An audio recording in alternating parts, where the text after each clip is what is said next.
stunning skyline, to the entertainment capital of the world in Los Angeles. It's all been building to right here, right now. The best tournament field ever is here in Amsterdam to battle for the game's greatest prize. Let's get it on! The 2017 Hearthstone World Championship begins in 3, 2, 1. Greetings, my friends. So nice to see you around the hearth once more. Who shall etch their name into Hearthstone's eternal lore? Gather round the fire, for there's a new tale to be told. Welcome to the 2017 World Championship! Of a community of 70 million, there can be only one. The greatest tournament field ever has gathered in Amsterdam. 16 of the world's best players. Now, their final challenge begins. A quest for the World Championship and a place in Hearthstone's eternal lore. Who will be the one? The dream is alive. Will Kalento capture the crown and add to his mystique as perhaps the greatest to ever play the game? Of course. If you will give me enough tries, I can beat anybody. Or will it be Jason Joe of China, who snares Hearthstone's most glittering prize? Last year I didn't make the champion, so this year I really want to win this one. After dominating the Asia-Pacific region, can Tom 60229 of Taiwan take down the world title? Everyone here is a good player, but that's not going to change my game plan. Or will the Year of the Mammoth culminate with Muzzy hoisting the trophy? People will recognize that I'm the best in the world this year. 16 of the world's best players. 4 days of Hearthstone at its highest levels. A chance to be remembered forever. This is the 2017 Hearthstone World Championship. Because there can be only one.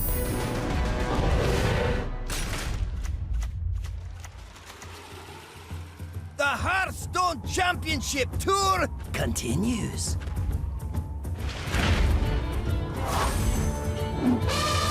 It's go time! This is the Hearthstone World Championship!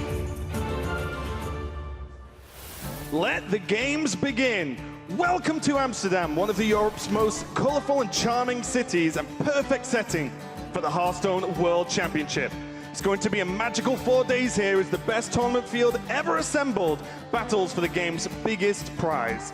We'll be covering all of the action from inside the Beurs van Ballage, a historic venue in the heart of Amsterdam that's hosted royal weddings and now has been conjured into the world's most spectacular tavern. We are here and ready to go. We have the Hearthstone ready. It's going to be ready to be used now as the Hearthstone is going to be kicking off for 4 days of World Championship. All the players are here and ready to go. So welcome to the 2017 Hearthstone World Championships. We've got plenty of action going to be coming up for these 4 days, and at the end of it, we're going to be crowning a world champion. I am Raven, and joining me to kick off the show is Sottle, and that's admirable. Guys, how's it going? It's going fantastic. Not only am I excited to be at the culmination of the 2017 Hearthstone Championship Tour, but also just in a fantastic city. Greatly enjoyed my time in Amsterdam so far. Great mix of, let's say, nightlife as well as culture with some of the architecture and fantastic museums that I know you've been visiting, Admiral. Yeah, the museums, the food, just the architecture and the culture, it's all been great. And this tournament has been so awesome to look at. Usually when you come into one of these, you think the group of Doom is somewhere. It's not really anywhere in this one. It's more like there's just 4 groups of Doom in the tournament. The Tournament of Doom. We can see what the next few days are going to be looking like. Today, we're going to be kicking off Groups A and B. First round matches going to start off the day, winners matches, and then some elimination matches. There are players that are going to end the day quite disappointed. Yeah, and then Friday we run it all back for Groups C and D, and then the weekend is where the rubber really starts to hit the road. Saturday and Sunday we're going to have our deciders matchups, and then Sunday the semi-final and the final, which will crown our 2017 Hearthstone World Champion. Of got shivers just thinking about Sunday. Just a few matches, but the most important matches of these players' lives, no doubt at this point. And speaking of the players, let's take a look at how everyone managed to get here. Kicking off with the Bahamas Winter Championship, Stanudachi took the victory there with Frozen in a second place, and Samuel Zhao and DocPwn from Canada coming up as the finals of the top 4. A hugely stacked tournament. At the start, where it looked like the underdogs were going to be the talk of HCT, then spring came about. And in spring, it was a surprising, let's say, hometown crowd rooting for Kalento. This was held in Shanghai, China, but China as a country adores Kalento, and we're happy for him to go through as the runner-up. But the other big story there was Hoej, your champion, perhaps put in the best performance we've seen in any HCT event so far, just in terms of technical play. Yeah, then the Summer Championship, the most recent one, being played out at the Blizzard Arena in California. Surrender ended up taking the victory in one of the best finals of a Hearthstone tournament I've ever seen, versus Orange, who ended up being the runner-up. Purple and Jason Zhou bringing up the top 4 there. And this is really where camaraderie stood out, from Purple and Orange practice, and then looking at Hoej and Surrender winning championships. And then the last call qualifiers, the top point earners from each region, round this out. 3 names that you will recognize: Muzzy, Tom, and Omega Zero. If you've been following along, they've all had their appearances. Sintalol may be a name you might not be familiar with. He amassed a huge number of points, 148 in the Europe region. But when it comes to Swiss play, tournament play, Sinto hasn't quite got it done just yet. Yeah, all eyes are going to be on Sintalo as soon as he plays, as he just walked past us there. Because, sorry, buddy, it's true. His tournament experience it hasn't quite gone well for him, but this is the one to pull it out of the bag. We've spoken to all of the players, and I think it's a genuine sentiment that being crowned the world champion is the most important thing. But let's not forget, there's a little bit of prize money on the line here, as the winner has a $250,000 prize with a $1 million prize pool total. Yeah, if you're going to stay here and celebrate in Amsterdam, I think it's like 1.22 to 1 is the Euro USD. But there's still nothing to scoff at there. $1 million this weekend for the competition. An unbelievable finish this year. Yeah, and this is also what they're playing for, the World Championship Trophy, custom-made Hearthstone trophy. It lights up. It's amazing. And, you know, to a man, that is a life-changing amount of money, but to a man, when we asked them the question, money or the trophy and the prestige that comes with it, every single one of them said the trophy. Yeah, easy as that. So we've showed you what all the players are playing for, but what are you looking forward to, at least for the next couple of days, Sol? There's so many little threads and ripples running through this tournament, but for me, I think 2 of the most talented players qualified all the way back in winter. And for me, that's Frozen and Stanudachi. They both actually took a little bit of time off after that, and they relied on their natural talent to be able to bring them back in with a bang. But then they were almost polar opposites when we spoke to them. Stan was not really confident. He wasn't really feeling his play. He'd been playing a ton of arena, topping the arena leaderboards. Whereas when we spoke to Frozen, Frozen had dove right back in the deep end, come up with an incredible strategy, analyzed all the data, felt confident, prepared, and I think that speaks testament to him as a player. I think so as well, but I really look at that relying on your natural talent effect, and that seems to be spread across the field. Most players have chosen to bring those top 3 decks as their solid foundation and then hunt for that ever-important 4th deck to really bring their lineup together. The exceptions being Ant with the full aggressive lineup, looking to punish early starts, and then the defensive mage decks from Sintolol and from Frozen, who are looking to take advantage of the predictability of everybody else. So for me, the big question this weekend is who can cement themselves that Tavern Brawl immortality this weekend, and who simply cemented themselves a house of cards. Yeah, it's going to be very, very interesting to see whether the risk takers in the tournament end up getting the reward, or whether the sort of almost slow and steady wins the race type approach. But we are not the only ones that are going to be bringing you this tournament. Of course, we are joined by Dan and Kibler. How's it going over there, guys? It's going great, Raven. I love being in Amsterdam. And greetings from the commentator's desk. My name is Froden. I'm joined by Brian Kibler.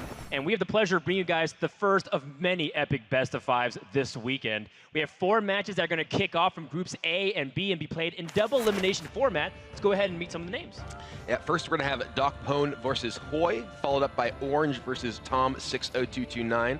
A lot of very experienced competitors in this lineup. DocPwn, though, one of the decided underdogs. That's right. And And I mean, even then, you still have to consider every group is incredibly stacked. Look at Group B. You have Jason Zoe, semi-finalist from 2016 World Championships. You have Muzzy, the point leader, and many are pegging to be the best. You have Kalento, one of the most storied and historical great players, and you have one of those underdogs, the rookie Samuel Tao from Taiwan. But all of these players, they battled through the championships to make it here, so it really could go any of these players' way. Now, if we take a step back and look at how we got to this point, Cobalt and Catacombs hasn't been that long since the release. It's only been about a month, Kibler. So what are some observations that you've had heading into this weekend? Well, one of the big stories, of course, if you've been playing ladder recently, has to be the Kazakus Raza Anduin Priest. That is a deck that was brought by virtually every one of the competitors here. But the real change from the previous metagame is the popularity of Warlock. Warlock has absolutely skyrocketed in terms of representation,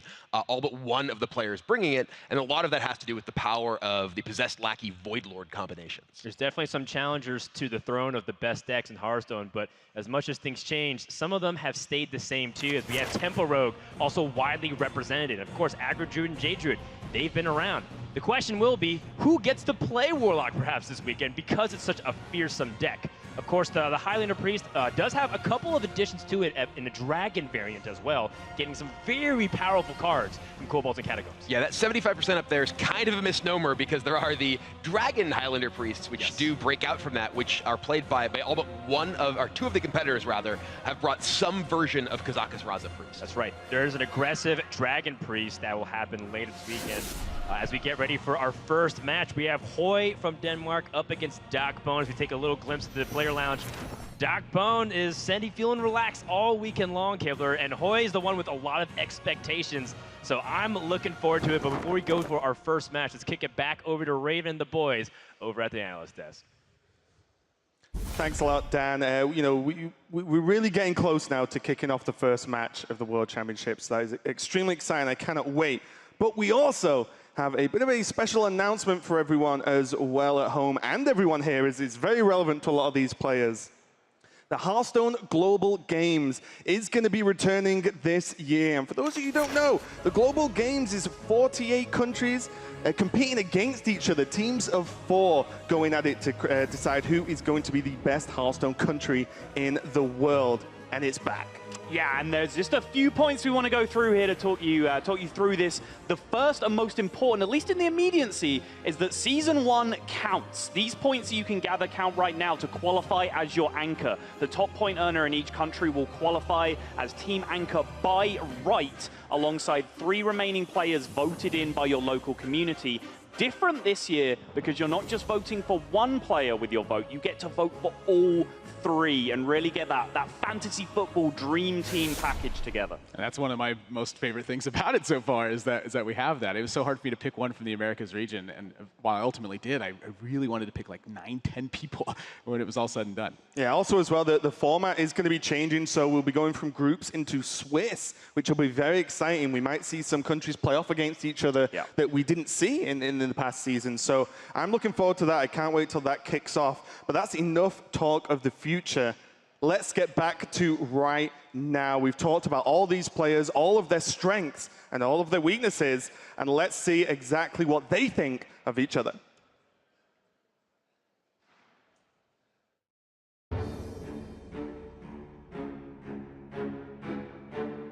I mean, it's the World Championship. It has to be one of the best field of players. Every year it's gotten better, and this has to be the best by far. It's the strongest ever. Yeah, I mean, it's scary. Will be a great show, I think. Yeah, wish it was easier. If I were to pick a player to win, I don't know how to decide.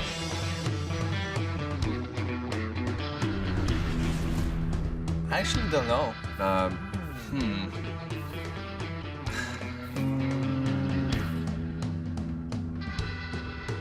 Muzzy. I would name people recognize that I'm the best in the world. No one's a favorite. I'd say maybe like Purple's a favorite. No, I mean, I had the worst first match of anyone in the tournament. Purple versus Sintalol. That's cool. I really like Frozen's lineup, similar to mine, just a little bit better. I have the best lineup, and probably the most well-prepared player, and it's not even close.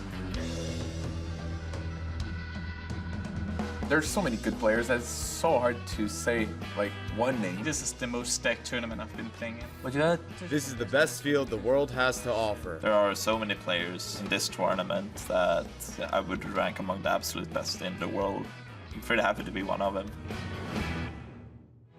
Just in case you weren't keeping a tally on who was who in terms of the voting, then we've got the poll straight for you now from the players. Just a note, some of the players actually couldn't name one name. They had to name at least two. So the percentages for those more mathematically inclined might not quite add up. But Muzzy, 19% of the player vote, 14% for Hoej, and 14% for Klento as the top three. And it does surprise me a little bit not to see either of the Mage boys in there. Frozen and Scintillol both miss out, because when we've spoken to a lot of the other players, they've mentioned that they really missed the boat on that Mage lineup. That Scintillol there is looking very happy that he brought. They all said, oh, that deck's good, we should have tested it more. So obviously using other factors to pick their favorites as well. Yeah, and we just had a little look at what the players thought of each other, but let's take a look at the caster predictions. This happens for every HCT tournament. We do our best. Some do a little bit better than others. So let's kick off with the current champion of the caster predictions. It is Sottle. Who are you picking for the World Championship? I did have a change of heart on this, I will confess. I don't know whether that'll work against me. For my Choose Your Champion, for my pack earner, I've got Stan Udachi locked in. But I've changed my mind to Frozen based on our player interviews. Because as I mentioned in our intro, they were kind of polar opposites when we spoke to them. And Frozen's confidence really spoke through to me. He has this inspired strategy where he ran the data like many players do, statistical analysis, came up with the best lineup, but then he didn't pick that lineup. He picked a lineup that countered that lineup, giving credit to the intelligence of the other 15 players to have done the same thing, but then to stick on that, quote, best lineup. He's gone one level further, and I think that's why he's going to win. Let's see if it pays off. Admirable, who are you going for? You know, coming into almost any tournament that Purple's competing, my heart pretty much says Purple. I can think back to 2015 when he won the Americas Championship, but my head for this one really said Muzzy. He's been the top competitor, I would say, for about 2 years running, and when it comes to mechanical play, I don't think there's anyone in the world who has an edge on him when those deep combat scenarios really matter in the early stages, and because this tournament's very much about that, I think Muzzy's got to be the favorite to take it. Okay, so Muzzy, you know, Admirable going with the player pick as well in the form of Muzzy. Let's check back in with Dan and Kibler to see what you guys picked. What do you go for? I am shocked at the lack of faith in the original god of Hearthstone. He has unfinished business from 2014, and my pick in packs and will be the real champion is Klento from Ukraine. How can you guys forget about Klento and his greatness when he brought great decks? Love his lineup, very solid, great tech choices, and I think he's still one of the top technical players in the world. For me, I'm always a fan of people who go against the grain, who try to beat the decks other people think are the best, and much like Sottle, my pick is Frozen. I actually had a chance to try out his decks on my stream about a week ago, and was just super impressed with the level of tech that went into building them, just the intelligence of some of the unusual decisions in that mix. I think he's got an amazing shot. Yeah, worth noting too that Kibler did pick Frozen first, and then Sottle was convinced later, so once again, Sottle stealing someone else's analysis for his predictions. Back over to you guys. Thanks for that. So we work out why Sol's been the most successful in the picks, is he just steals everyone else's great picks. I'm just going to run with that. I'm not sure what the numbers are. Success breeds jealousy. That's all I can say right now. Okay, well, my pick at least, just to, you know, let's just scooch over this before Sol gets too angry.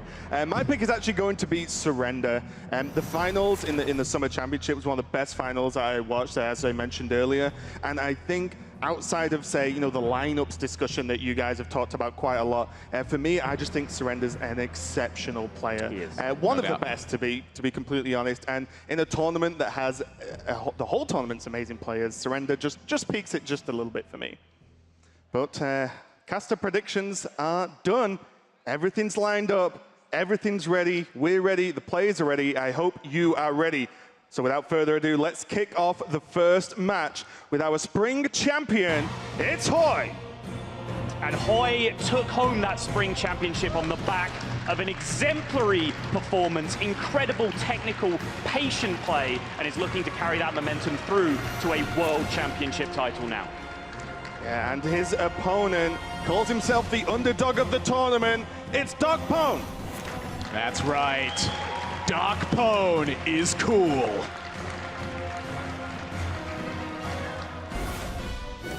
Let's do this! Hoej versus DocPwn.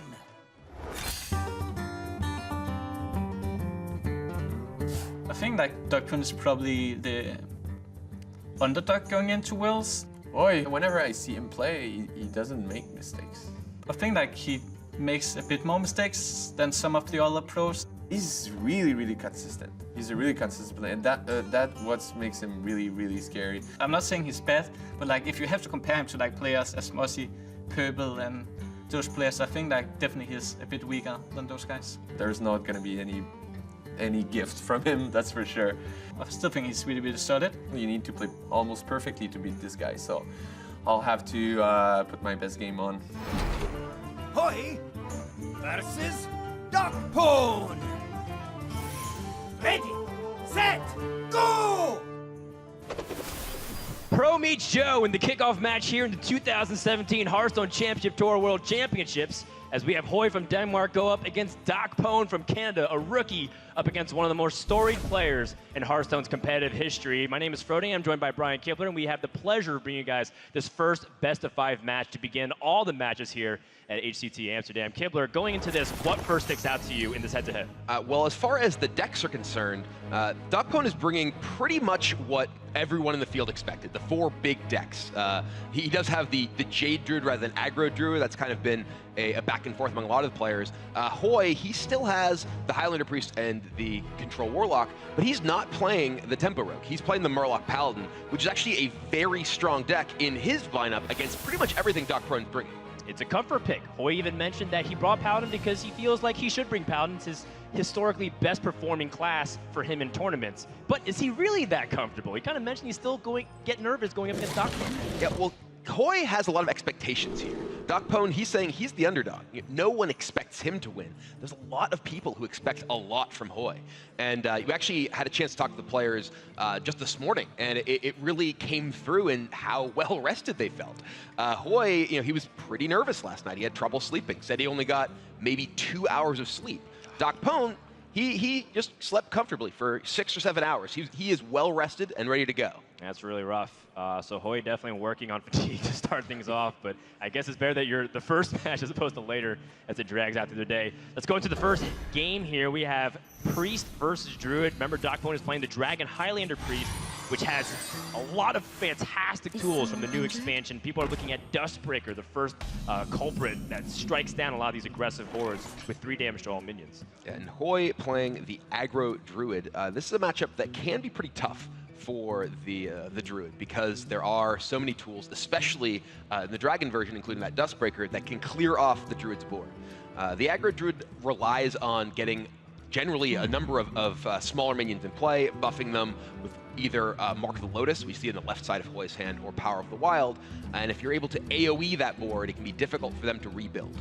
That's right. And Hoej saw that DocPwn kept a handful of cards. Having Raza in the opening hand is something that he kind of reads. But with this Mark of Yasharaj and Chain of Raven combo, it's a very powerful card to start things off. Look at DocPwn picks up a way to deal with the Chain of Raven early on. Yeah, the Holy Smite here is actually pretty huge, because the Mark of Yasharaj would turn that Raven into a 4/4, which would prevent DocPwn from being able to use any of his removal spells on it easily and allow him to just keep up the pressure. Now, Power Word Shield plus Smite, that's a 1/5 Cleric, and no board left over for Hoej. Yeah, now Mark of Yasharaj can't do anything, and now all of a sudden, instead of having the board and snowballing it, Hoej has no chance to actually even win the board. Hoej does still have the South Sea Captain, which will pull Patches out of his deck, giving him a 3/3 and a 2/2 on the board. That will stand up against this Cleric, at least immediately, and potentially allow him to use some of these AoE buff effects in his hand. That is true. Sometimes you just use Mark of Yasharaj simply as a 2/2 buff to accelerate your board position. Of course, the big thing that Hoej is trying to land is a big swing opportunity with the Corridor Creeper. This card has dominated the early fields of Kobolds and Catacombs to the point where people are just keeping it the opening hand because it's so powerful, and you know that you can discount it very easily because of cards like Patches and early game minions. It's especially powerful in a deck like the one Hoej is playing that has lots of cards that make multiple minions. Whether they are a pirate bringing out patches or living mana, lots of things that can enable you to build a board that, one single sweeper effect. Speaking of a sweeper, that is a Duskbreaker drawn for DocPwn, but so far he does not have another dragon. Oh, no, he does. I missed that draw last turn. That was from the Power Shield. There we go. Sitting right next to it, it's hiding. I love this play here from Hoej too, because even though people look at Power of the Wild as a +1/+1 to your minions, Hoej really wants to get this Mark of Yasharaj down and be able to buff his board. And he also saw that DocPwn played the top-decked Holy Smite, meaning that if DocPwn had some kind of early game remove that he kept, he probably would have played that instead. Yeah, and Hoej now leaves him with the ability to potentially play South Sea Captain into coin Mark of the Lotus next turn, which gives him the ability to get that 4/4 Captain out, as well as get the patches buffed to 3/3 immediately when it's attacking. All of this does line up pretty poorly, unfortunately, for him against that Duskbreaker, which DocPwn just drew. There's a couple of the key differences that separate DocPwn from maybe some of the other lists you even see on the ranked play. You have Alex Straza as a top-end dragon. DocPwn does not play Bone Drake or Bookworms, some of those mid-range dragons instead. And he feels like Alex Straza removes the need for reliance on the Prophet Veiling combinations, because you can lower your opponent's health and sometimes not even use Raza. You just use Shadow Reaper and doing hero power over the course of multiple turns. One interesting thing for Hoej here, having played the Power of the Wild last turn, he now does have a target for the Mark of Yasharaj that will draw him a card. Yeah. So he could choose to buff this this Panther here and either get this Cleric off the board or just get 5 damage in.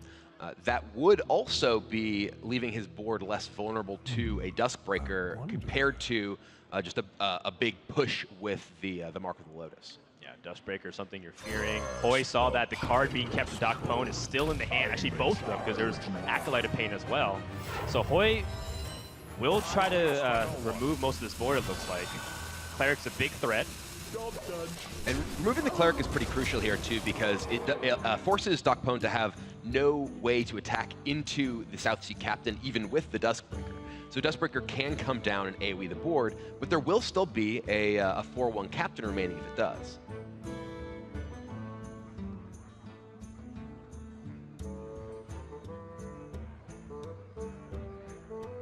If you're in Hoej's position, you see DocPwn keep 2 cards in the opening hand that he still hasn't played by now. Are you sweating a little bit? Because he's still playing the Duskbreaker from 2 cards that he hasn't seen. Right, and that's got to be pretty scary. It's one of the cards that you may expect that is in your opponent's hand, given the fact that there was something kept. But now, the fact that there are still several other cards there can be pretty scary for him as well. This could be 2 back-to-back turns of immense pressure from Hoej. He has the Quarter Creeper, which he's been setting up. He's been aware that even if DocPwn cleared it, he would have a very cheap big beast.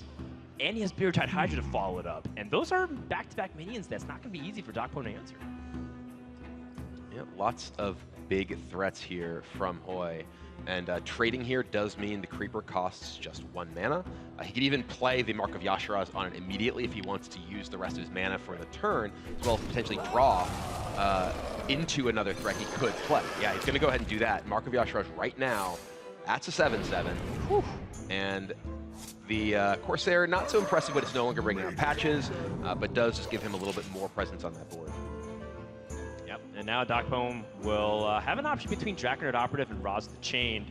And normally, some of the differences could be chalked up to how important it is to have tempo onto the board or even have that extra card. But in a lot of cases, since that 7/7's out there and dominant, and you really want to be able to hero power, I think Raza here's a good call. Yeah, Raza, if nothing else, just gives you effectively 2 life per turn. Your hero power goes to 0 mana. It enables you to just keep healing yourself and getting your life total further out of range of that threat. As a position from Hoej that he's been hoping for, where Priest does not have an answer to the first threat. So how does he hope to deal with 2? Hoej has a number of interesting options here. He can choose to just push his 7 damage to the face, which does leave him a little bit more vulnerable to getting the Hydra specifically killed, but he needs that 7 damage, especially with that Raza in play. He needs to keep pushing damage. So I like this more aggressive push of the damage to the face rather than trying to trade to protect the slightly bigger minion. Right, this is the turn for a Dragonfire Potion if DocPwn has one. We are aware, of course, that we'll try to fix the hand screens as soon as possible. But that's not the case here. DocPwn has Blood Mage Thalnos. He has Potion of Madness, Spirit Lash. A little bit awkward in order to deal with this threat. He doesn't even have the ultimate card to answer. The mother of all removals, Psychic Scream. That's also going to be a turn 7 threat. Blood Mage plus Spirit Lash has got to be at least somewhat attractive here because it enables him to kill the Pirate. It enables him to heal up a bit, get some damage on the Hydra, and then potentially attack into and kill the Corridor Creeper. Right. Looks like DocPwn, he was debating going with the Operative, which was online thanks to the draw of the Primordial Drake. It's so scary because of threat of Savage Roar. Even if there's just 2 minions on board, that's 6 plus the 15 on board. That's threatening your 21 life. You're really close to dying at that point.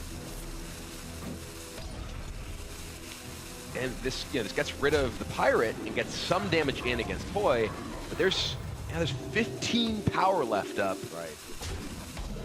He is out of range of Savage Roar and Hero Power. Ooh, Living Mana.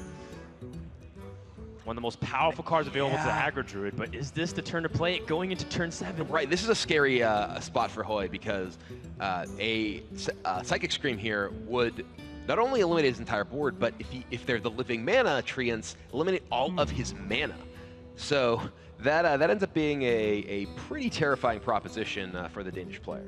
I do want to say, though, Aggro Druid versus the Highlander Priest is a heavily unfavored matchup for the Aggro Druid, given how much removal. And then you compound it by the fact that this is the Dragon version, which has additional area effect, like Primordial Drake, Dustbreaker. So how much time do you really have to save Living Mana? Is it a risk that you have to take? I don't think so in this spot. He does have the Enchanted Raven. He has the Galactic Crawler as well if he just wants to go a little bit wider. And there is, of course, I mean, even just looking at DocPwn's hand, that Blood Mage plus Spirit Lash, if he does play Living Mana, is an enormous swing. That would lead to essentially just gaining his entire life total back and clearing all the small minions from the board. And yeah, Hoej, he wants to go a little bit wider, make it so that there's just a little bit of damage available for DocPwn. Yeah, that is backbreaking. There's going to be 7 minions on the board times 2, so 14 life gained, plus killing everything except for the Galactic Crawler at 2/3 at his disposal. Yeah, and the Potion of Madness last turn may not have looked like a huge deal. May only have looked like it was taking a small minion off the board, but it set this up. It set up attacking both 5 power minions into the 7 health minions. That's right. And enabling the Blood Mage plus Spirit Lash to clear off those big minions. So that's right. The little play from DocPwn last turn set up this really big one this turn. Doc just had to have the discipline to take a little risk in hoping that Druid can't finish the game with 2 cards. He just gained 16 life. Yeah. And removed Hoej's entire board save 1 Galactic Crawler, and has Primordial Drake set up for next turn against the Living Mana. Right.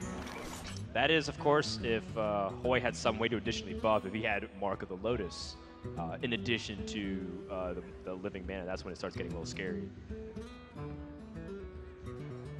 But Hoej does not really have much of a choice. He has to reload, and this matchup, again, on paper, very favored for the Dragon Highlander Priest.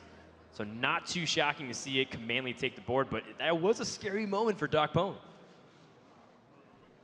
And now things are equally scary, if not more so, for Hoej, because he had good pressure going, but now suddenly the tables are absolutely turned the other direction. And it is DocPwn who is firmly in the driver's seat, as Hoej is very low on resources, and DocPwn has a lot of life left. And this is just what we were talking about at the beginning. You know, if there is a single big sweeper, that's often enough for the Priest to stabilize in this matchup, because they have access to so many more. And that the Spirit Lash in particular got DocPwn not only into a safe board state, but up to a safe life total. So even if he didn't have an immediate clear against a lot of things, he would still have the ability to clean things up and stay alive. It's a very good technical play from Hoej. He actually purposely gives himself 1 less treant in the case he draws Savage Roar. Yes. So we have 3 mana to play it in case DocPwn couldn't answer everything. But DocPwn can. He has the Primordial Drake, and also he even just picked up Shadow Visions, would have given him another out to pick up removal like the Dragonfire Potion. Yeah, he's going to go ahead and bounce the Acolyte off of the Firefly to pick up a card prior to playing the Primordial Drake, which will get him another card, as well as clear off Hoej's entire board. Hoej gets the bad news that Primordial Drake lands on the board. And I can't think of another card to pull him out here. He's going to see his next draw, but Druid of the Storm, incredibly weak. I guess you could play it as a poisonous minion. Yep. Oh, that's about it. Jeez. And in the meantime, DocPwn will now be starting to threaten to kill the Aggro Druid because he's stabilized, and now he has really powerful minions coming up. Yeah, and this is essentially all over but the crying. You know, DocPwn has a handful of cards that he can use to clean up Hoej's board, and more than enough life to work with. That Shattered Pain allows him to take out the poisonous spider here, and it is not going to be any closer in this game. We're going to see the first game go to the rookie. That will be a concession. DocPwn strikes the first blood in this best of 5, taking out the aggressive Druid with his Dragon Highlander Priest. And that is a game that went kind of the way we expected. That's one of the pretty heavily favored matchups in the Priest's favor. And now Hoej is going to have to battle through the other decks from DocPwn. Yeah, a great start from Doc, but he's going to need a lot more to take down the Spring Champion. We'll have a lot more when we come back here for HCT Amsterdam. Don't go anywhere.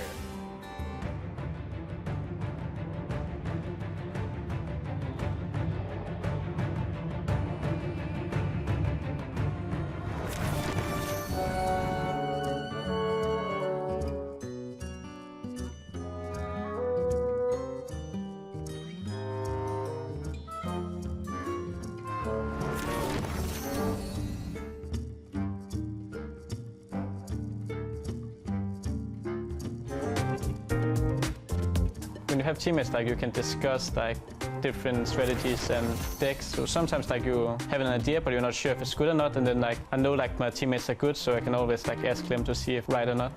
My name is Hoej Nielsen, and I'm a full-time professional Hearthstone player. I'm playing for Planet Ord. I qualified for the World Championship by winning HCT Spring. Spring Champion Hoej! 일단 확장팩이 나온 지 얼마 안 됐기 때문에 그 팀원들이랑 최대한 새로 나온 연구들을 어떻게 잘 활용할 것인지에 초점을 맞춰서 연습을 많이 했고요. 호인의 집에서 셋이 모여가지고 같이 연습을 했어요. I think it's great that Surrender is competing at World Championship together with me, because then I know he's like 100% focused.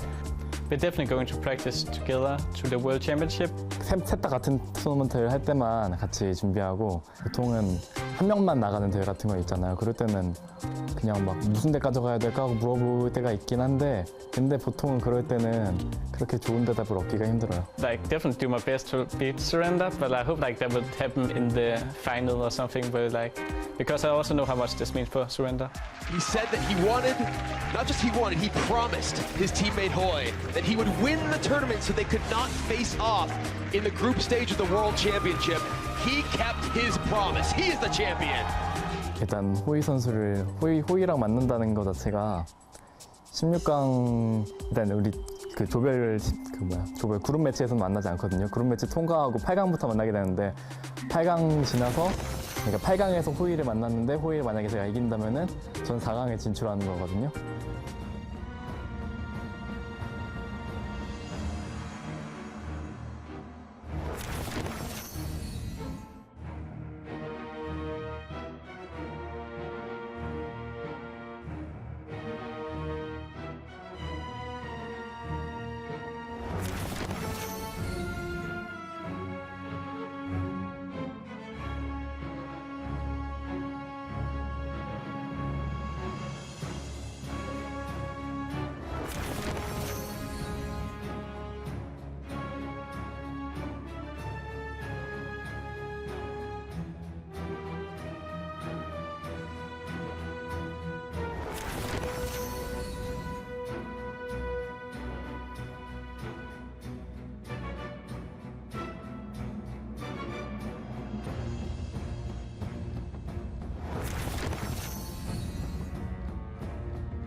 DocPwn was a relatively unknown until last March when he took the Bahamas and the Hearthstone world by storm.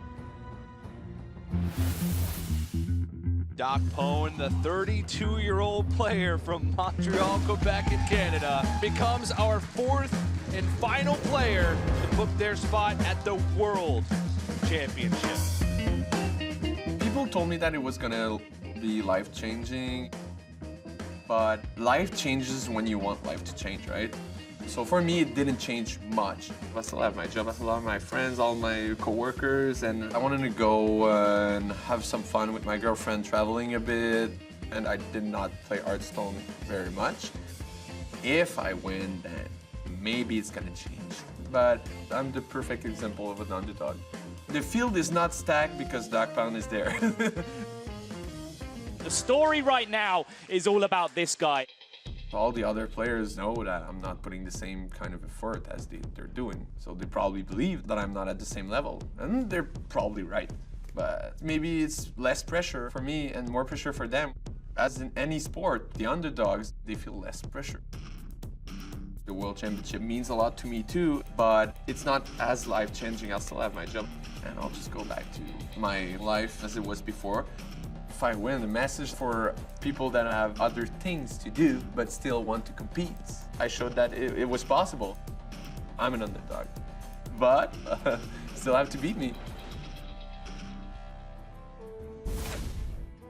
So DocPwn considers himself the underdog, but he's currently up 1-0 as his Highlander Priest was able to take down the aggressive Druid. But that's expected. When we looked at the matchup spread and we gridded it out, the Dragon Highlander Priest had good matchups all across the board. Its worst one was the Mirror, in quotation marks. From here, this is where it gets tough. Yeah, and this is one of the decks from Hoej that is very powerful against DocPwn's lineup. In fact, this is probably the strongest matchup right here, the Murloc Paladin against the Jade Druid that Hoej has available this entire match. That's right. Murloc Paladin has historically beat up against slower Druid variants. If you play a slower Ramp Druid or the Jade Druid, it takes too long for you to build up a wall of defense. And also, because Murlocs have such strong synergies that even if you go, you do have anti-aggro cards like Spreading Plague. They're very tall because of the Murloc buffs and how everything stacks together. And Murloc Paladin is a deck that has gotten some powerful tools from the release of Kobolds and Catacombs. It's the reason we see Knife Juggler in this hand. Call to Arms, specifically, is one of the absolute strongest cards in the entire set, and it works very well in Murloc Paladin. Able to set up a board, often full of small Murlocs that you can then buff with a War Leader or a Gentle Megastorm. Hoej going for the Cream Scale Jump, recognizes that there's a possibility DocPwn removes that in the first turn with the coin here in some capacity, but wants to get that Murloc buff guaranteed as opposed to play the Powerful Inquisitor and then strand the battle. Yeah, the Lesser Jester Spellstone we just saw played by DocPwn, that's one of the very powerful tools that Jade Druid did get in the new set. It gives you early game interaction, which is very important against a deck like Murloc Paladin. We see getting that Murloc off the board immediately can definitely help slow Hoej down, and that's just what DocPwn needs. Yeah, DocPwn opted to save the coin because his hand's pretty slow. He needs a lot of time, and right now his first real action is turn 10, Ultimate Infestation in the Arcane Tyrant. And then if he lets his opponent live, there's a threat of the Rockpool Hunter buffing 2-1, and then it would be a disaster. Yeah, but now the just removal into removal, leaving Hoej with a pretty heavy hand. This is the Tarim plus Steed plus Corridor Creeper, especially Corridor Creeper drawn after the opening hand when multiple minions have already died. This is pretty slow from the Danish player, and not at all the start that he's looking for in the matchup. Absolutely. Look at how big it would have been if Corridor Creeper was in the opening hand instead of Tarim, for example. They swap spots. Corridor Creeper would cost 5, and most likely one of these minions could die. So if it costs 4, he'd play that right on curve and be able to keep up the pressure. So a very big difference whether or not he had it in his opening hand, and why so many top players recommend you keep Corridor Creeper. And these are some of the only expensive cards in Hoej's deck. He only has a single copy of Corridor Creeper in addition to these that costs more than 5. And his 5 slot is a single Finjin. So it's a pretty unfortunate draw for Hoej here. He's going to need to find something that he can play immediately, which is essentially his entire deck. Call to Arms is probably the best draw. Righteous Protector, not too hot, doesn't really put that much pressure on, but is relatively difficult for DocPwn to necessarily easily remove before, say, Sunkeeper Tarim can buff it up. And one thing that's also kind of interesting, too, is because Righteous Protector won't die to a Druid hero power, Quarter Creeper won't be discounted to 5. And Druid has nothing to play next turn. So in a very weird way, because DocPwn will be skipping, he actually denies Hoej any guaranteed play based off what he knows. He's going to have to rely on a draw. And DocPwn's hand is very well suited to punishing a slow draw here from Hoej. He can buy a lot of time with those 2 copies of Spreading Plague in his hand. Malfurion the Pestilent can also buy a lot of time. And of course, that time gets him to Ultimate Infestation, which can really swing the game. Hoej thinks about what's the value in perhaps letting my opponent kill off a minion versus developing this Righteous Protector. But with Sunkeeper Tarim and Spike Recede in the hand, I think he wants to make turn 6 his big spike of power, as opposed to rely on his opponent not doing anything. And now a Spellstone from DocPwn, which no longer causes double animation. Yes. And okay, that's quite the draw. War Leader is a very good draw here. Yes. It allows Hoej to push a bunch of damage right now. Perfectly fits into his curve alongside the hero power. Does potentially walk into a swipe from DocPwn here, but there's a board of 3 minions could have gotten swiped up here. So there's not really a lot of options for Hoej. He has to pressure. Yeah, and because Righteous Protector is kind of a little fragile minion onto the board, it ends up playing into Spreading Plague, but he also has Sunkeeper Tarim, which helps him get past the minions. And especially with Murloc War Leader, because Tarim sets the minions to 3/3, but that doesn't count the War Leader buffs. You're right. So it means that all of the Murlocs will be 5 power to attack into and kill the Scarabs. That's true. And the problem, though, is then the Scarabs can kill off his own minions as well, so he's going to have to weigh what he really wants to do. If you want to prioritize setting up for Spike Recede and Quarter Creeper, and I think you want to put as much power onto the board. Do not give J. Druid time. DocPwn has not played Ramp. He hasn't played significant AoE removal spells like Swipe. So I think at this point, you just kind of put as much pressure and force your opponent to have it. And also, important to note, DocPwn kept both of these Spreading Plagues in his opening hand. Well, I think he kept one of them. Correct. Yeah, he kept one of them in Mulligan. Both of them in his starting. Yeah. And because he knows that this could be a really powerful card. Arcane Tyrant tries to swing the board.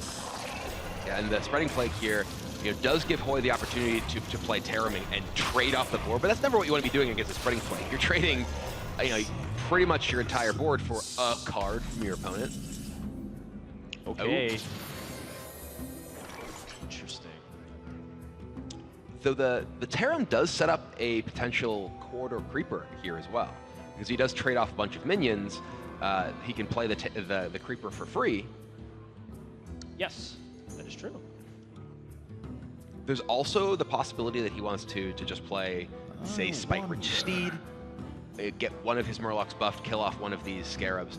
Because the Tarim here is essentially just setting up, you're trading off 4 of your minions for 4 of your opponent's Scarabs, and doesn't really get you into a great position pushing damage. So I think he'd rather be in a position where he's using his other tools to pick away at these Scarabs. Okay, yeah, he's gonna go ahead and take out one of them. Yeah, this enables Hoej to remove one of them without losing his minions, and still play the Corridor Creeper here, and have his specifically War Leader still protected by the Tarim here. So nice sequencing from Hoej to maximize that Tarim. Yeah, and this is exactly what we're talking about. Murloc Paladin can have tall and wide boards simultaneously.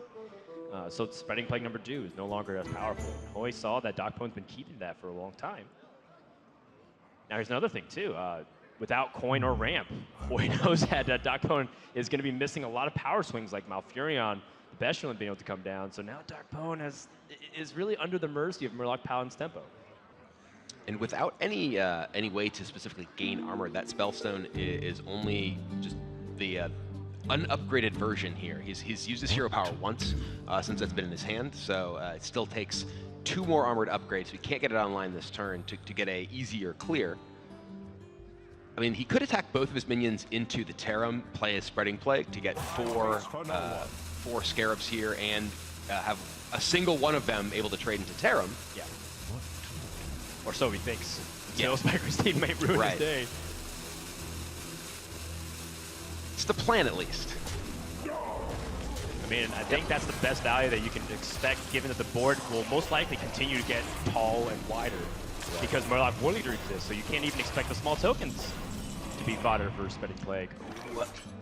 Now there's two options for Hoej here. The Gentle Megasaur could allow him to play Megasaur plus Maul, which gives him another way to take down some of these scarabs. The Steed, though, on his Tarum allows him to have a sort of double layered protection for that War Leader here. Yes. And there's only currently 2 Murlocs that the Megasaur will be buffing. And you want to try to, and another reason too is because it makes swipe math a little more complicated. You can't remove all the big threats simultaneously. Right. Let me think. And also, I think Hoej's seen that DocPwn's had a pretty awkward hand. He's been playing coin, Spreading Plague into Spreading Plague. Potentially has a very heavy-handed amount of cards in his hand. So Malfurion is a very likely candidate to come up as well, which would set up for a good follow-up push.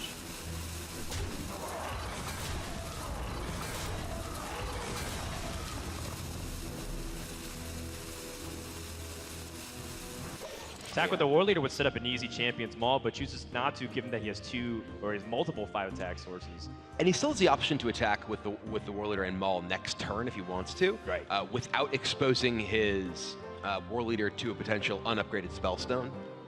That is also true too.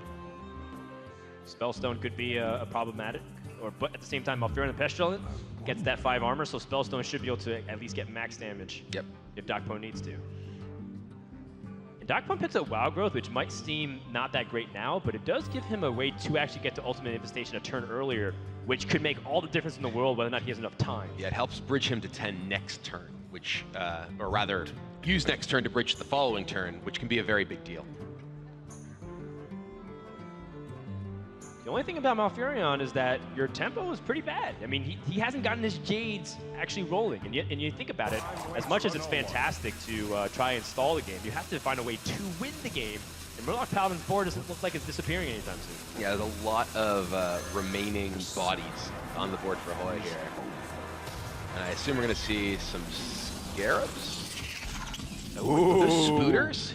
Poison spiders. That makes the Champion's Maul really appealing for Hoej here. Yeah. And this is a perfect Tidecaller into Megasaur as well.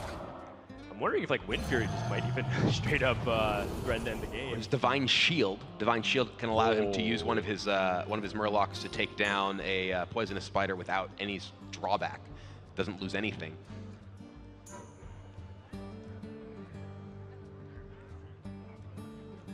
Yeah, DocPwn, I think, was debating here whether it was even possible to keep himself alive without removing any of these threats from Hoej.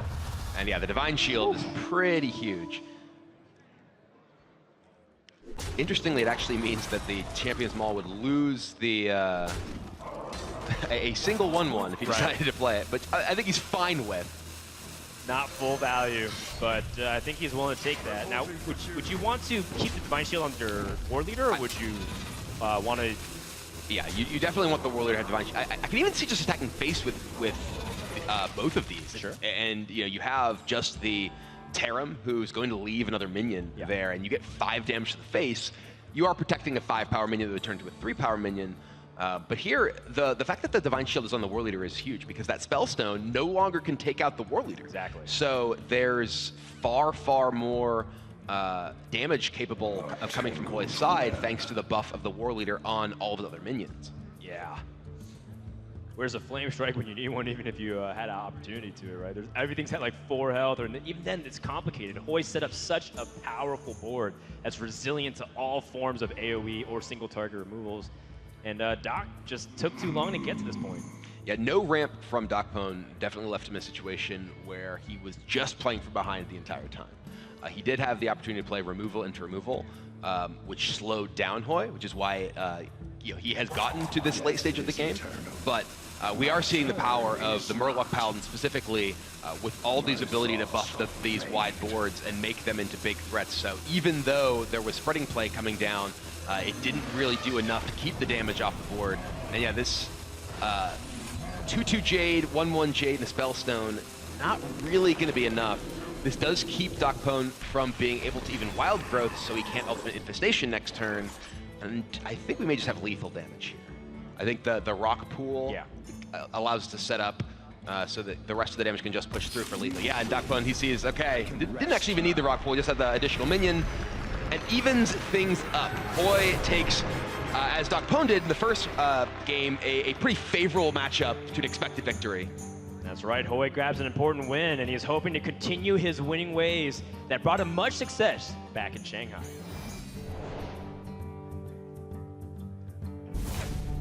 Hoej is gonna breathe it in. Look at that smile. Is the spring champion for 2017. It felt really great to win the spring championship. When I went to Shanghai, like I would be disappointed if I didn't win. I don't have like the same feeling going into this tournament because it's so stacked. I feel like this is one step. I think like I can get to Worlds again if I lose this. But I feel like it's a little bit more pressure because my family is coming to watch. So I really, really want to make them proud. I think like me getting so far in Hearthstone is because of my family. I think they're a good luck charm. My mom and dad. In the beginning they were like a little skeptical about Hearthstone, but the money was starting to be rolling in. But now they're really, really supportive and they're really, really proud. My twin brother is also like competing. He's actually going to China next month to play in a big tournament. Well, I'm definitely the better player, but he's slowly getting there. PG couldn't make it. Some important bird stuff, you know. But she loves to watch the Twitch, so she's definitely gonna watch it.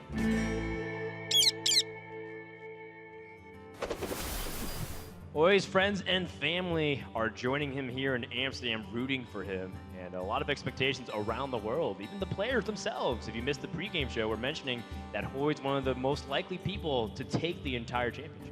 Yeah, he is someone who has had a lot of success outside HCT events over the past several years. This is really his breakout on this stage, and he's hoping to make the most of it. There's also quite some funny stories around the Hearthstone community about Hoej and his twin brother. Where, you know, Hoej even plays into that jokes like, "Yeah, did you?" Because they're like, "Are you smurfing Hoej? Am I playing like you on a different account?" He's like, "No, that's my twin brother." I think someone was actually playing against Hoej's brother like yesterday in an event, and Hoej was sitting next to them. Oh yeah, yeah. Are you using your like, wonder twin powers to communicate to him by hand? Or was that really Hoej sitting next to him and perhaps his twin brother the entire time? We never really know. All right, well, we have a battle of druids here for game number 3 with the aggro druid from Hoej against DocPwn and his Jade Druid. And now we see, once again, the turn 1 removal of the Lesser Jasper Spellstone coming up pretty huge here, because not only did it get the 2/2 off the board, it has now stranded these 2 Mark of Yasharaj in Hoej's hand from having a beast to enchant. Hoej was banking off the fact that DocPwn kept so many cards. Perhaps he didn't have early game removal and he prioritized ramp. But this is the kind of hand that you're looking for if you're Jade Druid. You're going to be able to curve Jade Behemoth and Aya very easily. And Hoej, he's got some plays, but he doesn't get the synergy with Mark Yasharaj and a Beast, which is a very big deal, being able to continue to get a little bit more ammo to pressure the Jade Druid. Yeah, now the Corsair can come down, summon patches. He could use one of these Mark of Yasharaj just to push some damage, but that's not the buff he's looking for. When you have a wide board like this, you really want to have your Mark of the Lotus, your Power of the Wild, something that really increases the power of all of your minions. And without a Beast here, he's going to run a little thin on cards if he uses these buffs.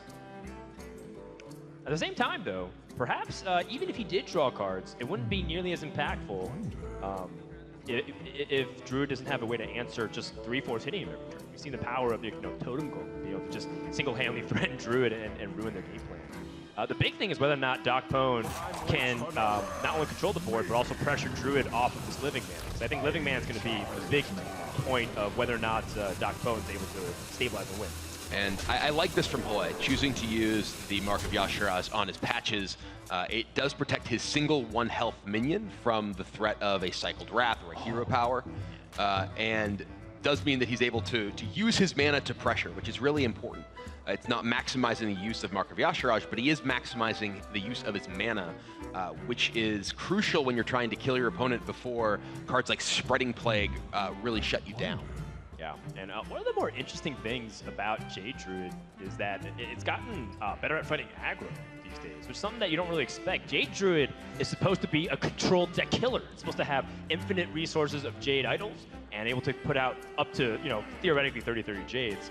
But at the same time, most of the tools these days, especially in the World Championship, have gotten better at fighting aggressive decks. So even though traditionally aggressive Druid has a huge percentage favor, it's actually much more even than you think.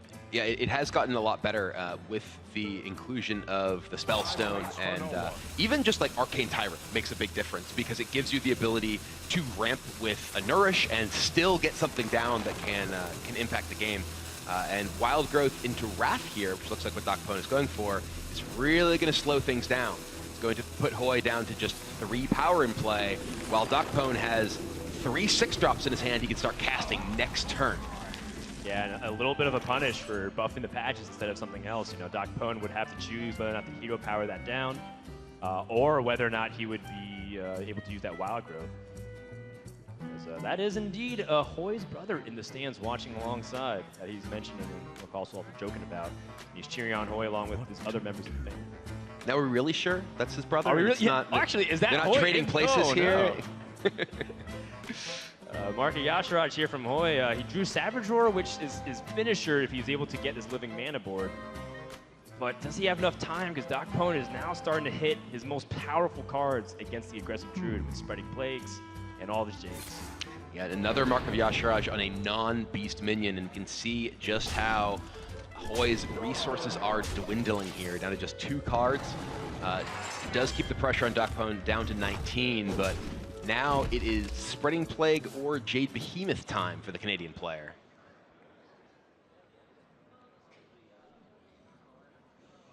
I have to think that this is actually a tough decision because Jade Behemoth does give DocPwn a minion that will actually kill some of the minions that Hoej has. And Spreading Plague actually gets better as time goes on because of Living Mana specifically. Yes. Your Jade Behemoth is always going to be a 3/6 ton. But if your opponent does Living Mana against you, your Spreading Plague can often be 7 Scarabs rather than 3 it would be right now. So I think that's what DocPwn is considering here, whether he wants to try to just defend himself with the Plague, or maybe actually exchange and get some of Hoej's bodies off the board with the Behemoth. Yeah, Jade Behemoth seems to contest the board very well. You even have the leftover 1/1 and potentially get that little bit extra damage. I wonder if you could even make an argument for playing Aya here. I think the threat of Savage Roars is really big. There's 5 plus 8, so it's 13. Yeah, I guess you could technically get away with it. Still a scary proposition, though, if you're trying to let your opponent deal as much damage as possible. But one of the arguments to potentially playing Aya there is that if you play the Behemoth, your opponent can't really play a Living Mana that well, and you kind of want them to play Living Mana with the Plague in your hand, maybe. Right. But regardless, this Behemoth is quite the roadblock here. Only 5 power on the board for Hoej, so he'll have to either use his hero power or the Savage Roar to help punch through. And I imagine there's a good chance he wants to hold to that Savage Roar to actually end up as a finisher. It's hard to say, too, because Living Mana only summons 4 Treants. It's limited by the amount of space you have on board. So he would go down to 1 Mana Crystal, which means he only has 2 the following turn. Can't even Savage Roar guaranteed. And most players will know to not give you enough Mana Crystals to Savage Roar. So it's not even like Hoej can set up a very clean 1-2 play here with the cards in hand. Yep. So if he uses Savage Roar, he can get through the Jade Behemoth and hopefully let this 3/4 do a little bit more damage.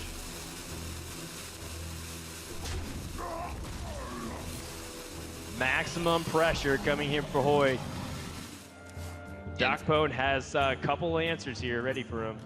Ooh, the swipe is actually a really big draw. To follow up a Spreading Plague potentially, because if your opponent is bumping each of those treants into one guy, 2 by 2, 1 by 1, whatever, they all often will end up with just 1 health left, and that allows your swipe to take out the entire board once they've been softened up by the Scarabs. There is a punish though with buffs on the Living Mana tokens. But we know that Hoej does not have that whatsoever, so he is just trying to go for maximum pressure and hope that DocPwn is going to play offensive cards. What to do? Spreading Play looks pretty appetizing though when you think about it. However, Hoej made a play that maximized the amount of pressure on for the minions. Very confident. He didn't open up his mana to potentially play Power of the Wild, so maybe DocPwn will be scared and will want to immediately limit the amount of damage on board by using Swipe Distance. Yeah, by attacking in first here, DocPwn obviously is able to set himself up to get an additional Scarab because he has one fewer minion, and now his Behemoth able to take down the buffed Firefly. And now, Hoej has actually less power in play, or not, barely more than DocPwn here. Now, several players, when we were talking to them, we're talking about how they just don't have faith in Aggro Druid for the ability to close out games, even the matchup that they should win. Sometimes you can just fizzle because your opponent stabilizes. And unlike a lot of other aggressive decks, it doesn't have ways to just end the game with crazy bursts without a board. Yeah. And in this case, Hoej has gotten locked out again. This will be the second game of the series that Aggro Druid has fallen. It's not looking good for him here, especially with that swipe in DocPwn's hand. With only one mana crystal available this turn, Hoej can only attack. And he can't even hero power this turn. He can only figure out exactly how he wants to maneuver these mana treants into the Scarabs and Behemoth on DocPwn's side of the board. And DocPwn's still at 19. Time waits for no one. I mean, again, DocPwn had the luxury of doing this. He could have also, if he didn't have it, he would have Swipe, reduced a lot of the power off the board. Hoej would be able to Savage Roar for some damage, but wouldn't be able to finish the game. So the Spreading Plague is back-breaking.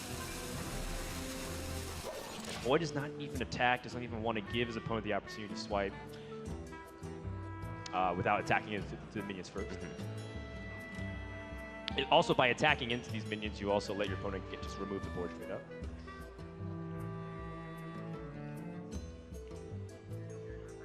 And now DocPwn can decide, okay, do I want to pick apart some of these minions? He can also choose, if he wanted to just leave up the treants and prevent Hoej from getting more mana crystals. But the fact that Hoej is going to have 3 next turn no matter what means that Savage Roar is available. So, understandably, DocPwn is going to pick away at this board. I think it doesn't really matter. I think the Scarabs, their art says it all. There'll be no passing across their side of the board, and DocPwn, once again, will just crush the Aggro Druid's hopes with situational and awkward cards in Hoej's hand right now. There's a Corridor Creeper, once again, not drawn. I mean, he's got enough mana for it now. He's on turn 7, he can play a 7-drop. And again, how important is it that Hoej was not able to land those Market Yashiraj in the early game? DocPwn's been prioritizing early removal because he knows of how important it is. I concede. And that's going to do it here. Hoej concedes. DocPwn is 1 game away from winning the first series here in HCT Amsterdam. And this was a matchup that a lot of people felt like Hoej had a big edge in, but DocPwn has been able to maneuver his decks really to punish specifically that Aggro Druid deck. It has not served Hoej well. All right, well, we are just getting to the wire here. What's going to happen in Game 4? Will DocPwn close it out, or will Hoej tie it up once again? We'll be back right after this.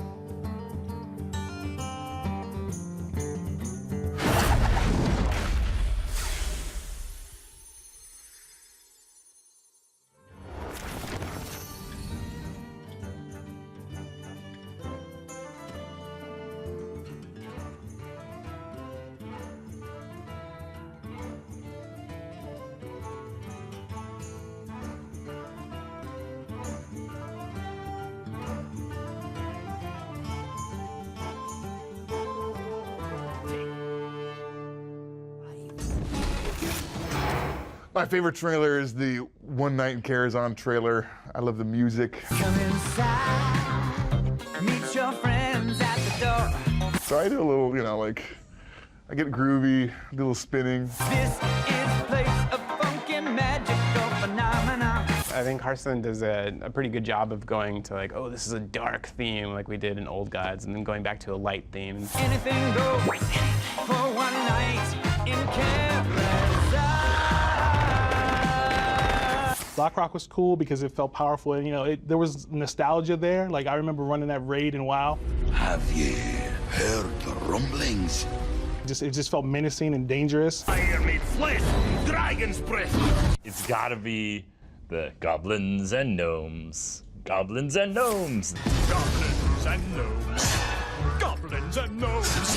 Especially when the guy hits the high note and he says, explode, that thing. That was like especially catchy one. Perfecting imperfection. Goblins and gnomes. I think for me, the League of Explorers is probably my favorite of all the cinematics we've done in the past. We've climbed every cliff on Black Rock. Now the world cries out for heroes. It's one that really captured the spirit of adventure that really was what we were trying to get across with the League of Explorers. There will be danger. There will be doom. It probably is the Grand Tournament. From east to west, heroes are sent. And just the fanfare with the music. There are knights on noble steeds, those who will bring them to their knees. The whimsy of it. There's even pirates riding parrots.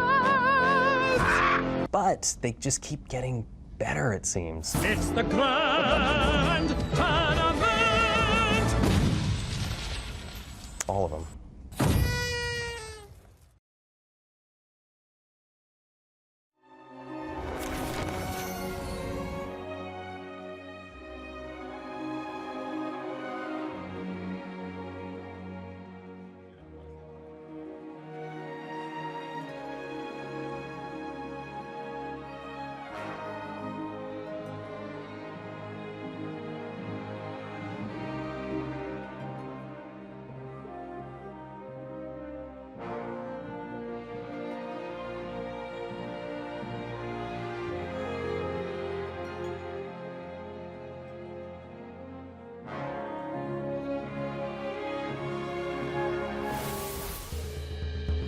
Pull up a chair by the hearth and welcome to Amsterdam. This is the Hearthstone World Championship. Welcome back, everybody. Live from Amsterdam, as you get a shot of the wonderful crowd. A big shout out. It's, 9 a.m. on a Thursday, and all these Dutch people came up to cheer on their favorites in Hearthstone, as we are currently in the middle of our first best-of-5 kickoff match between DocPwn, who's up 2-1 over Hoej. And we'll find out whether or not the underdog can start off HCT with the way it was designed, which is to give names to players who are currently unknown and potentially become the next superstar. And this is a matchup where Hoej's Aggro Druid, which has struggled so far, does have the edge. And this is a place where Aggro Druid tends to shine because you have a lot of cheap minions, you have a lot of ways to buff your minions and ways to build a wide board against a deck that is less suited to dealing with that kind of strategy. That's correct. These last two matches are favorable matchups for Hoej, at least on paper. And Aggro Druid is definitely one of the more problematic ones for the Tempo Rogue. Not too many bad matchups for this Rogue deck because it has so many good, powerful plays. But at the same time, if you're able to get a really fast start with the Tempo Rogue, you also have some games against the Druid. Backstab is going to be one of those important cards, but without it in the opening hand here, DocPwn is just going to have to hope that these pirates are enough. And speaking of pirates, one of the things that makes the Aggro Druid deck powerful against Tempo Rogue is Galaka Crawler. And that's something that has to be in the back of DocPwn's mind, as he has a hand here that's just full of pirates. There's nothing he can do other than get these pirates out and hope that Crawler is not waiting for him to place hammer. Right off the bat, something to consider. If you play this Patches, that makes your Southsea Captain much worse. And your turn 3 play ends up most likely going to be a vanilla minion, unless you want to save it with the Southsea deckhand on turn 4. So these are things that DocPwn has to consider. What's the value of getting this Swashbuckler tempo in an early card? And also, this Dire Mole is one of the few cards that has really found its way into Aggro Druid from the new set. And it's a huge one in a matchup like this. The 3 health beast that you can play on turn 1 is great in this situation. Just look at this. The 1/3 is able to kill potentially both of these pirates if they were to attack into it, and use the dagger. Also a great body for those Mark of Yashirajas that Hoej has found himself stranded in his hand, unable to play on beasts in previous games. That's right. And another big thing too is that Hoej has that early quarter creeper, so with all these cheap minions dying, he can plant a really powerful minion and deny Rogue from being able to accelerate any tempo, even if they were to generate it. At best, they'd be able to react. I wonder And Hoej's rest of his hand is also quite powerful. Bloodcell Corsair in his hand to get his own patches, along with that Mark of the Lotus. I mentioned at the beginning of the game, and here we are at turn 2, still kind of the beginning of the game, yes. that the Rogue is generally ill-suited to dealing with boards that do go wide, and Hoej has the ability to make 3 2-power minions next turn. And now DocPwn, despite having that captain in hand, might just be trading his board off here in order to prevent that eventuality. Just wants Hoej to do the trading for him. Doesn't want to give it up, and plus wanted to power up the South Sea captain best he can. And this ends up being a huge punish from Hoej when he has this Bloodcell Corsair deny the weapon, which means South Sea Deckhand doesn't have the charge if he needed to, and also be able to buff his board. Yeah, this is a really, really big opportunity for Hoej to take the initiative in the game. The Corsair bringing his patches, Mark of the Lotus, buffing all 3 minions, able to clear off both the pirates if he so chooses.